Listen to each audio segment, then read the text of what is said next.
Praise the lord. మన ప్రభువును మన రక్షకుడైన యేసుక్రీస్తు వారి ఉన్నతమైన నామములో మీ అందరికీ మా హృదయపూర్వక వందనములు. ఈ యొక్క ఆదరణ వాక్యము మీకు దీవెనకరంగా ఉందని నమ్ముతున్నాము. కనీసము ఈ వాక్యమును ఒక 10 మందికైనా షేర్ చేయగలరని దేవుని పేరట మనవి చేసుకుంటున్నాము. ఈ రోజు దేవుని వాక్యము, వాడు తన్ను చూచుకొని అవతలకి పోయి తానెట్టివాడో వెంటనే మరచిపోవును గదా. యాకోబు రాసిన పత్రిక 1వ అధ్యాయము 24వ వచనము. And after looking at himself goes away and immediately forgets what he looks like. James chapter 1 verse 24.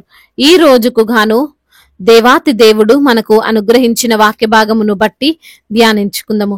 ప్రభునందు ప్రియమైన సహోదరి సహోదరులారా, దేవుని వాక్యము సత్యమైనది, బలమైనది, రెండంచులు గల ఖడ్గము వంటిది. వాక్యము చెబుతుంది అంటే అది చాలా చక్కగా పక్కాగా ఉంటుంది.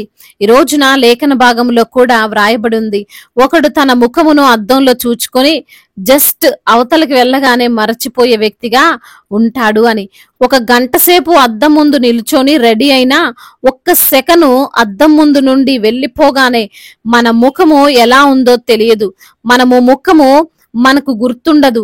అయ్యో ఎలా ఉన్నానో మర్చిపోయాను కదా అని మళ్ళీ వెళ్ళి చూస్తే చూసినంతసేపు నీవు గుర్తుండొచ్చేమో గాని తరువాత నీవు మర్చిపోతావు. లేదు, నా ముఖం నాకు గుర్తుండాలి అని అనుకుంటే అద్దం ముందు కూర్చోవడం తప్ప మరో పరిష్కారం లేదు. నీవు అక్కడే ఆగిపోతావు, ముందుకు కదలలేవు.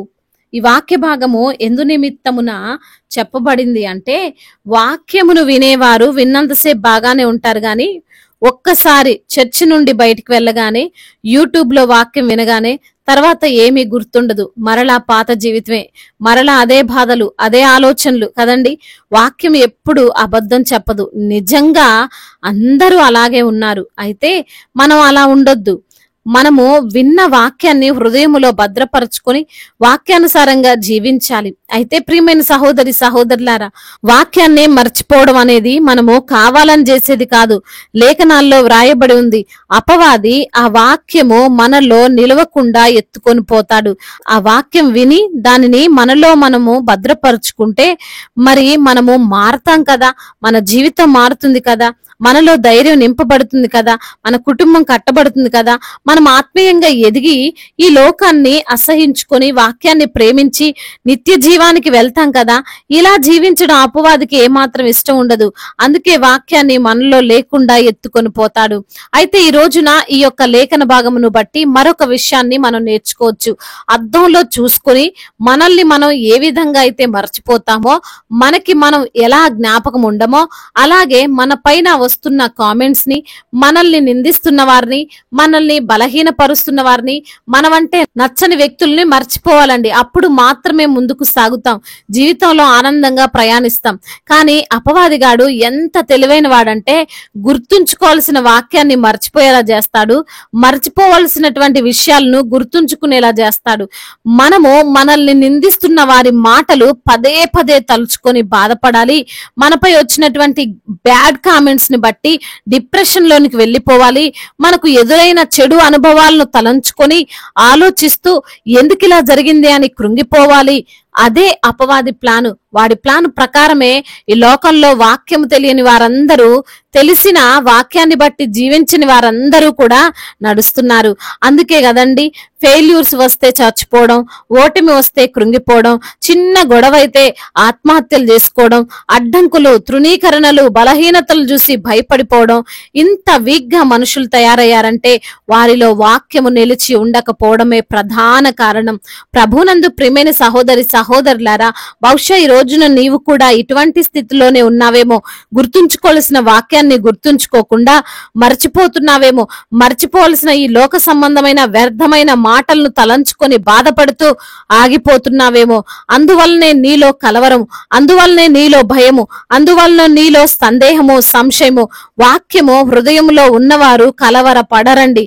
దేవుని వాక్యాన్ని బట్టి జీవించేవారు దూషణ మాటలకు, వంచించే మాటలకు, ఎదురొచ్చే సమస్యలకు, భయపడి ఆగిపోరు, పోరాడతారు, విజయం సాధిస్తారు. ఈ రోజున నీవు కూడా అలానే ఉండాలి. నీకు ఎదురవుతున్న అవమానాలను, అవహేళనలను, ప్రతికూలతలను, నిందలను మరచిపోయి దేవుని వాక్యాన్ని చేత పట్టుకొని ముందుకు సాగాలి. అపవాది నిన్ను ఆపాలి అనుకుంటున్నాడు. వాడు నిన్ను బలహీనపరచాలని ప్రయాసపడుతున్నాడు.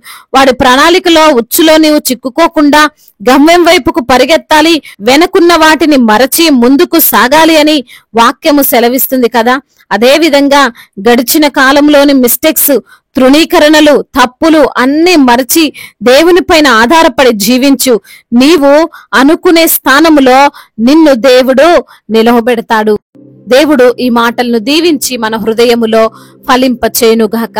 వాక్య భాగమును బట్టి ప్రార్థించుకుందాము. ప్రతి ఒక్కరు కూడా ప్రార్థనలో ఏకీభవించగలరు. ప్రార్థన. మహాశక్తి సంపన్నుడా, మహోన్నతుడా, కృపా కనికరములు కలిగిన దేవా, జీవాధిపతి, మీకు వందనములయ్యా, స్తోత్రములు ప్రభువా. అయా గడిచిన ఈ యొక్క సెప్టెంబర్ మాసం అంతా కూడా తండ్రి, ఈ నెలంతా కూడా ప్రభువా మమ్మల్ని ఎంతగానో కాచి కాపాడారు. మాకున్న ఇరుకులు, ఇబ్బందులు అన్నిటి నుండి కూడా తండ్రి మాకు విడుదలనిచ్చారు. క్షేమకరంగా ప్రభా ఈ యొక్క నెలను మాకు ఉంచినందుకు స్తోత్రాలు ప్రభా. ఎందరైతే బిడ్డలు ప్రభా ఈ రోజున మరి తండ్రి మీ యొక్క వాక్యమును విని ఉన్నారో ప్రతి బిడ్డలో ప్రభా వాక్యాన్ని స్థిరపరచండి. వాక్యానుసారంగా జీవించేటువంటి మనసును వారికి దయచేయండి. ముఖ్యంగా ప్రభా మీ యొక్క వాక్యము ద్వారానే మాకు ఆదరణ, వాక్యము ద్వారానే మాకు ధైర్యము, వాక్యము ద్వారానే మాకు నెమ్మది, వాక్యము ద్వారానే తండ్రి మా యొక్క స్థితి మారుతుంది ప్రభా. మేము నమ్ముచున్నామయ్యా, విశ్వసిస్తున్నాము. ఈ రోజున ఎందరైతే బిడ్డలు అనారోగ్య సమస్యలతో బాధించబడుతున్నారో ప్రతి బిడ్డకు యేసు నామములో వారికి ఉన్న అనారోగ్య సమస్యను కొట్టివేయండి ప్రభా. సంపూర్ణ ఆరోగ్యమును వారికి మీరు అనుగ్రహించండి. మీరే వారిని స్వస్థపరచండి, బలపరచండి. బలహీనులను లేవనెత్తండి. మీ శక్తిని, మీ యొక్క సామర్థ్యమును బిడ్డలకు అనుగ్రహించండి తండ్రి. అదే విధంగా నా ప్రభా ఎందరైతే బిడ్డలు ఉద్యోగము లేక బాధపడుతున్నారో వారికి మంచి ఉద్యోగాన్ని దయచేయండి అయా. మీ యొక్క కృప, మీ యొక్క కనికరము వారిపైన ఉంచమని వేడుకుంటున్నాము తండ్రి. అదే విధంగా నా ప్రభువా ఎందరైతే బిడ్డలు ఈ రోజున నా తండ్రి కుటుంబ సమస్యలతో నలిగిపోతున్నారో అయా, ఎవరికి చెప్పుకోలేనటువంటి బాధతో కృంగిపోతున్నారో వారిని మీరు లేవనెత్తండి అయ్యా. విరిగి నలిగిన హృదయము గల వారికి మీరు సమీపముగా ఉండే దేవుడవు తండ్రి. వారి మొరను మీరు ఆలకించి వారి కన్నీటిని తుడిచివేసి వారి కుటుంబ సమస్యలను గద్దించి కుటుంబంలో నెమ్మదిని దయచేయండి. గర్భఫలము లేక బాధపడుతున్న బిడ్డలకు తండ్రి గర్భఫలాన్ని దయచేయండి. గర్భిణీ స్త్రీలను మీరు దీవించండి. తల్లి బిడ్డలకు క్షేమాన్ని దయచేయండి తండ్రి. డెలివరీ సమయంలో ఏ ఆందోళన, ఏ భయము వారిని ఆవరించకుండా అయా మీరే వారికి తోడుగా ఉండి ధైర్యాన్ని ప్రసాదించండి. ఇప్పుడే పుట్టిన చంటి బిడ్డలను కూడా మీరు దీవించండి, ఆశీర్వదించండి ప్రభా. సంపూర్ణ ఆరోగ్యమును తల్లికిని బిడ్డకును మీరు దయచేయమని బ్రతిమిలాడుకుంటున్నాము తండ్రి. అదే విధంగా చిన్న బిడ్డలందరినీ కాచి కాపాడండి. యవనస్తులందరికీ మీరు తోడుగా ఉండండి ప్రభా. వివాహాల విషయంలో మీ యొక్క చిత్తమేమిటో వారికి బయలుపరచండి. అదే విధంగా నా ప్రభా చెడు వ్యసనాలు, త్రాగుడు వ్యసనాలతో బానిసలుగా మారినటువంటి వారికి ప్రభా విడుదలను అనుగ్రహించండి. మరి ప్రభా తల్లి మాటకు లోబడక, తండ్రి మాటకు లోబడక ఉన్నటువంటి ప్రతి బిడ్డకు మారు మనసును అనుగ్రహించండి. అదే విధంగా కోర్టు సమస్యల నుండి, ల్యాండ్ సమస్యల అన్నిటి నుంచి కూడా విడుదలను దయచేయండి. అనాథలను, అభాగ్యులను ఆదుకునే దేవుడవు, విధవరాళ్ల పక్షముగా న్యాయము తీర్చే దేవుడవు ప్రభా. ఒంటరి వారిని ఏనాడు మీరు విడిచిపెట్టరు ప్రభా. వారు పడుతున్న ప్రయాస, కష్టము తండ్రి, వారు చేస్తున్న చేతి పనులు అన్నిటిని కూడా మీరు దీవించండి తండ్రి. దైవజనులందరికీ మీరు తోడుగా ఉండండి తండ్రి. సువార్థికులను మీరు బలపరచండి. మిషనరీస్ ని మీరు దీవించండి ప్రభా. ఇంకా మీ పరిచర్యలో తండ్రి వారిని ముందుకు తీసుకువెళ్ళండి. ఎటువంటి కష్టాలైనా, ఎటువంటి నష్టాలైనా వాటన్నిటిలో నుండి ప్రభా వారికి విడుదలను దయచేయండి. అధికారులందరికీ మీరు తోడుగా ఉండండి, వారిని మీరు బలపరచండి అయ్యా. మరి తండ్రి అదే విధంగా మా భారతదేశమును సమాధాన దేశముగా అయా, ప్రేమ కలిగినటువంటి దేశముగా, ఎటువంటి గొడవలు, తారతమ్యాలు, విభేదాలు లేనటువంటి దేశముగా మా భారతదేశమును మీరు ఆశీర్వదించమని వేడుకుంటున్నాం తండ్రి. అదే విధంగా నా ప్రభువా అయా, ఇంకా ఎందరైతే బిడ్డలు ఇతర దేశాల్లో ఉంటున్నారో అయా, మరి ఉద్యోగాలు మరి పోయే స్థితిలో ఉన్న బిడ్డలను తండ్రి మీరు జ్ఞాపకం చేసుకోండి అయా. మరి తండ్రి వారు చేస్తున్నటువంటి ఆ యొక్క పనులలో మీరు వారికి తోడుగా ఉండండి. వారి శ్రమ, వారి కష్టము, వారి యొక్క బాధ, బాధ, వేదన అన్ని చూస్తున్న దేవుడవు తండ్రి. మీరే వారికి తండ్రి సహాయం అనుగ్రహించండి. ఇంకా ప్రవ్వా నా తండ్రి, ఏ సమస్యలో ఉన్నా ఆ సమస్యలన్నిటి నుంచి కూడా విడుదల దయచేసి మీ నామానికి మహిమకరంగా వారిని నిలవబెట్టుకోమని బ్రతిమిలాడుకుంటూ యేసుక్రీస్తు వారి ఉన్నతమైన నామములో ఈ ప్రార్థనను అడిగి వేడుకొని పొందుకొని ఉన్నాము మా ప్రియ పరలోకపు తండ్రి. ఆమేన్. ఈరోజు పెళ్లి రోజు మరియు పుట్టినరోజు జరుపుకున్న వారందరినీ దేవుడు దీవించి స్థిరపరచి బలపరచునుగాక. మీ యొక్క ప్రార్థన అవసరతలను మాకు తెలియజేయగలరు. మీ కొరకు మేము తప్పక ప్రార్థిస్తాము. మొదటిసారిగా మన యొక్క ఆదరణ వాక్యం చూస్తున్నట్లయితే తప్పకుండా సబ్స్క్రైబ్ చేసుకోగలరు.